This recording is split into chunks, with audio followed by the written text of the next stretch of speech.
The description of the book is something I want to read it for people. It says, "One nation under blackmail is a damning indictment of the consequences resulting from the nearly century-old relationship between both U.S. and Israeli intelligence and the organized crime network known as the National Crime Syndicate." Can you is that real? There's a thing called the National Crime Syndicate. This seems like a cartoon.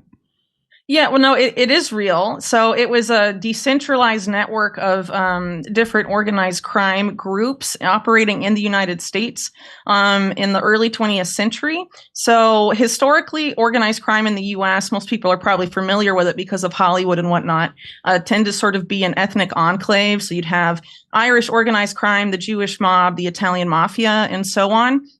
So the National Crime Syndicate sort of broke down those silos and brought these different groups together, and that made them a lot more successful. This was basically an outgrowth of something called Murder Inc. and some other things.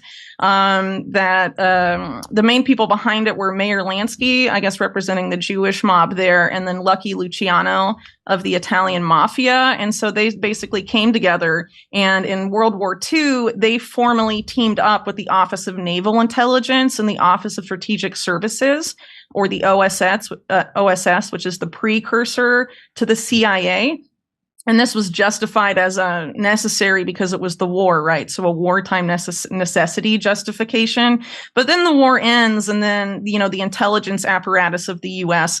and these mob guys realize they have a lot in common and they work really well together. A lot of this involved like the realm of shadow banking finance. It expanded into the world of corporate power as well, and ended up just really becoming out of control. And also, you have, like you mentioned earlier, Israeli intelligence sort of get involved in this developing power nexus as well, because the Jewish mob side of the National Crime Syndicate was heavily involved in the arming of the Haganah and the precursor to the IDF and all of this. So basically, by the time the State of Israel is created, these alliances are, part of its national security state from the off. So you've documented literally the organized crime from World War II era coming together with our government. Yeah. And working together now, and to coordinate all them together, all the different crime families. There was a thing called the National Crime Syndicate. That's part of what what led to Operation Underworld, as it's called, the formal team up between the mob and the Navy, naval intelligence, and the CIA precursor. There's a name for it. It's called Operation Underworld. It's a real thing. You can look it up. The U.S. government waited 60 years to admit it was real, but they had to.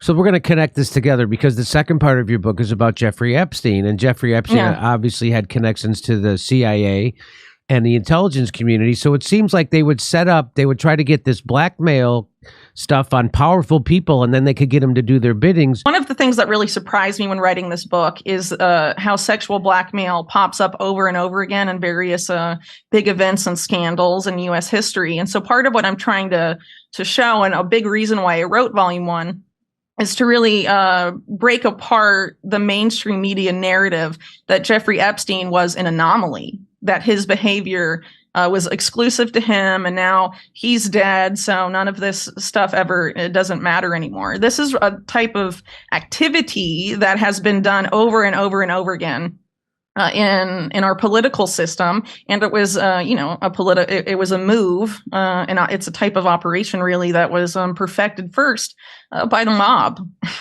So, this is something that's really born out of, in my opinion, this organized crime intelligence team up. And now, it's just been going on for an excessive amount of time at this point.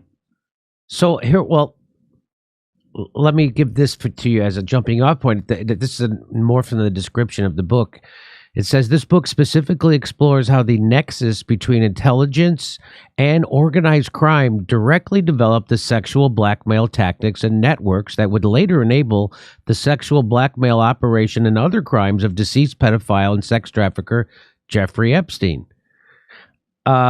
Other books on Jeffrey Epstein focus on the depraved nature of his crimes or his wealth and his most famous politically connected friends and acquaintances. But this book, in contrast, reveals the extent to which Epstein's activities were state-sponsored through an exploration of his intelligence connections. So what you are saying is that Jeffrey Epstein isn't a one-off. This isn't some anomaly inside of our culture. This is a regular classic CIA psyop, or classic CIA program to do this. This is how they get powerful people under the CIA's control to do their bidding. Yes, this is something that's been going on a very long time. In fact, the longtime director of the FBI, J. Edgar Hoover, who was in charge of that agency for decades and decades and decades, the top law enforcement official in the U.S., he was sexually blackmailed by the mob in the 30s.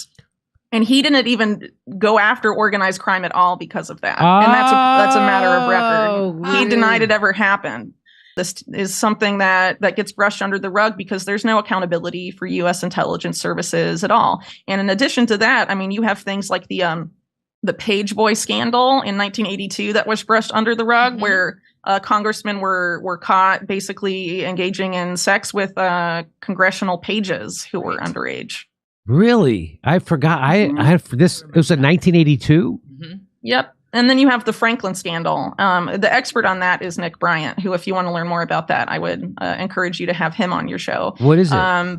But that was basically about Republican. It was a lobbyist that was running it in Washington named Craig Spence, nominally a lobbyist who claimed to have CIA connections. His partner was a guy named Larry King, based in Nebraska. Larry King would get kids from Nebraska, fly them out to D.C., and they would basically be raped and assaulted by powerful people.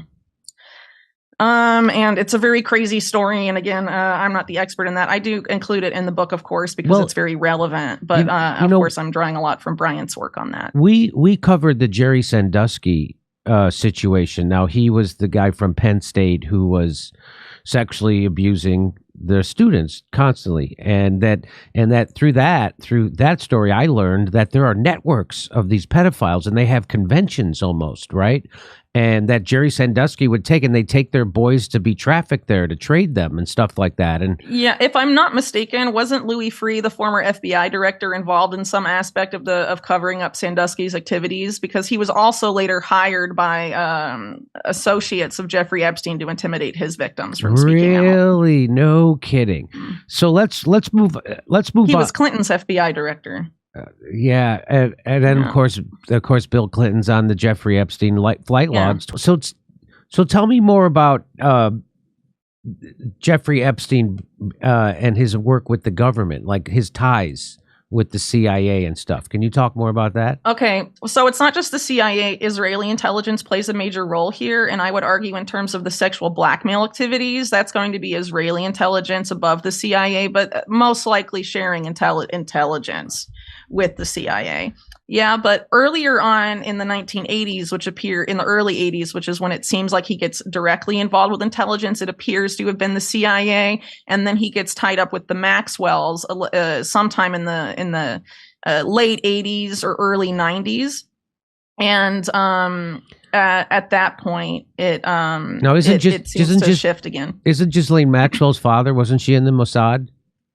Yeah, so Robert Maxwell was very much involved with Israeli intelligence. Several scandals, actually, that are poorly explored, but really should be. So, for example, he sold software that had a backdoor for Israeli intelligence to two highly classified nuclear labs in the United States, Sandia and Los Alamos.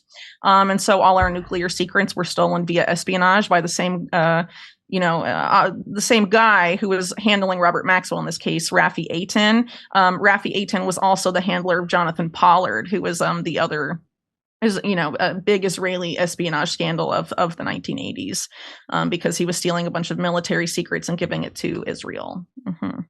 So that's a situation where Israel was spying on us, the United States. Yes, and it actually has happened a lot, but. We can either talk about that or return to Epstein. I'm not sure what you're... Let's return to Epstein.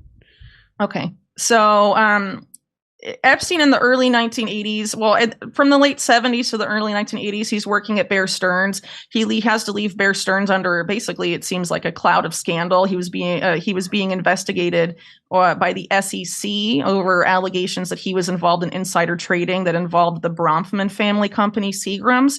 And he appears to have been advised to leave his post at Bear Stearns. So at that point, he sort of enters this murky world where he claims he's either hiding or finding money for powerful people, looted money, so stolen money. So either he's helping financial criminals hide their loot, or he's helping the victims of financial criminals find what was stolen from them. So that should tell you right away that Jeffrey Epstein was an expert in shadow banking and illicit finance. His main clients allegedly during this time was Adnan Khashoggi. That's coming from a former business partner of his, Steve Hoffenberg, who's dead now, and Vicky Ward as well. And Adnan Khashoggi at this particular period of time was on the payroll of Israeli intelligence, involved with U.S. intelligence, Saudi intelligence, many intelligence agencies. But most importantly, he's one of the guys that in this exact period of time is setting into motion what later becomes known as Iran-Contra. So one of his main banks was called BCCI, the Bank of Credit and Commerce International, which was really much more than a bank. It was really a private intelligence apparatus that was set up by Pakistani intelligence with the involvement of the CIA. And that particular bank was actually involved itself in sex trafficking minors to the elites of the United Arab Emirates, including prepubescent kids. So it's very possible that Jeffrey Epstein learned that art from them. Or he learned it from Adnan Khashoggi, who used his yacht to sexually blackmail businessmen and politicians so they would buy weapons from him. Yeah, so at the same time, Adnan Khashoggi hires Jeffrey Epstein as a client to do finance stuff for him. He hires Roy Cohn as a lawyer, and he hires Robert Keith Gray as his PR guy. Robert Keith Gray is the guy behind the Pageboy scandal we talked about earlier. And I just mentioned how Roy Cohn also had a longstanding involvement of sexual blackmail. And at this time, Roy Cohn is also best known as a mob lawyer. So it's very interesting. You have these people all swimming around Adnan Khashoggi. And the other interesting thing is that just before this, Roy Cohn and Robert Keith Gray had worked very closely with Bill Casey at the Reagan campaign. They worked directly under him. Bill Casey is CIA director at this point. But that was only about 2 months before Jeffrey Epstein left Bear Stearns. And before he was CIA director, Bill Casey was the lawyer for Bear Stearns. So that's kind of an interesting connection, because you have, legal trouble for Epstein at Bear Stearns. So it wouldn't necessarily have been Casey saying that he should go. It would have been whoever Casey put in charge of his legal portfolio while he's CIA director that would have told him that. And then he starts hanging around with all these, Casey associates involved in sexual blackmail. And then Adnan Khashoggi, who's the guy that is being used by Casey and others to set into motion Iran-Contra. And Iran-Contra a lot of times is misunderstood as just the arms for hostage crisis. But really what it was, in a broader sense, was Bill Casey was denied by Congress funding for sending weapons to the Contras. So he wanted to find a way to avoid ever having to ask Congress for money again, right? He wanted to find a way to make the black budget self-sustaining, so he didn't have to have congressional oversight of anything the CIA did ever again. So it wasn't just about the Contras. It was about finding rackets that would, feed money into the CIA so they could do whatever covert operation they wanted anywhere in the world. And so in Iran-Contra, that's why you've drug trafficking and arms trafficking being major revenues of income for that particular operation and the Contra support apparatus. And of course, there's a lot more going on there, but that's essentially the world that Jeffrey Epstein's stepping into in the 1980s to a significant degree. And then in the later 80s, he gets involved with Leslie Wexner, who's also tied to organized crime and a lot of other crazy stuff. And then Stephen Hoffenberg, with whom he plans this giant Ponzi scheme. And then, as I mentioned earlier, his name gets dropped from the case and he's going and hanging around the Clinton White House. Wow. So then he just, that's amazing. So he comes from Bears and Stearns. I didn't know Casey came from Bear. So the former. Well, he was the lawyer. Yeah. So he was, yeah. Yeah. But it's amazing. I mean, it's really fascinating to me. It is fascinating, all these. And so So he gets in. So then he's just pals with the president of the United States. He becomes pals with Bill Clinton, and now, and we all know the story from there, right? So that and then he just he's well, getting. It's even weirder than that. So the first guy that invites Jeffrey Epstein to the White House is Robert Rubin. And Robert Rubin later becomes Treasury Secretary under Clinton. But at this point, he's director of the National Economic Council. But right before that, and this is in the beginning of 93, so Rubin had only been in that position for a couple months. Before that, he's the head of Goldman Sachs, which is the bank that was the biggest accessory, arguably, to Robert Maxwell's financial crimes, including the stealing of the pension money from the people that work at the Mirror Group and some of the media organizations that he ran. And right? so that's an interesting connection. You're talking about Ghislaine Maxwell's father. Yeah, Robert Maxwell. Robert Maxwell. Okay. So who died in 1991 under odd circumstances. Yes. Again. Yeah, it seems like seems like the Mossad killed him, right? That's that seems to be the case. Yes. Yeah.